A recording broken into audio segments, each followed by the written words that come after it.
എന്തായി കുമാരേട്ടാ ബിരിയാണി കഴിഞ്ഞാ?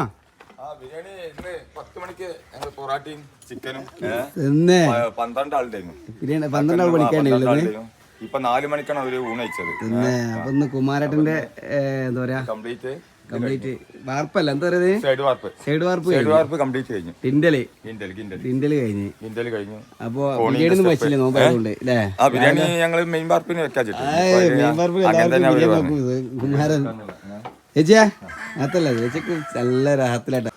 അപ്പൊ മക്കളെ അവിടെ നമ്മളെ കുമാരേട്ടന്റെ വീടിന്റെ ടിൻഡൽ വാർപ്പ് കഴിഞ്ഞു. കോണി സ്റ്റെപ്പൊക്കെ ഇതാ കഴിഞ്ഞുല്ലേ?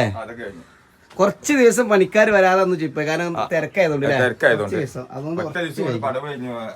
ഒറ്റ ദിവസം പടവ് കഴിഞ്ഞു. പക്ഷെ പണിക്കാരെ കിട്ടാത്തോണ്ട് കുറച്ച് ലൈറ്റ്. പക്ഷെ അൽഹംദുലില്ലാ കുമാരേട്ടന്റെ ടിൻഡൽ വാർപ്പ് കഴിഞ്ഞു. ഇനി ഇവിടെ നിന്ന് തകൃതിയായിട്ടില്ലേ തന്നെ. ഇനി മേം പലക പഠിക്കാല് ഒരു ദിവസം കൊണ്ട്.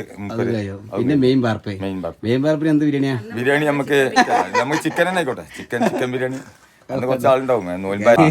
പിന്നെ നമുക്ക് പിന്നെ കുടിയിരിക്കലിന് നിസ്സാല്ലാതെ പൊളി പരിപാടിയായിരിക്കും. നമുക്ക് ഒരുപാട് ആൾക്കാരോട് പറയാണ്ട് നമുക്ക് ഫുട്ബോൾ. അപ്പൊ കുമാരേട്ടന്റെ വീടിന്റെ ഏകദേശം ടിൻഡല് വാർത്തു.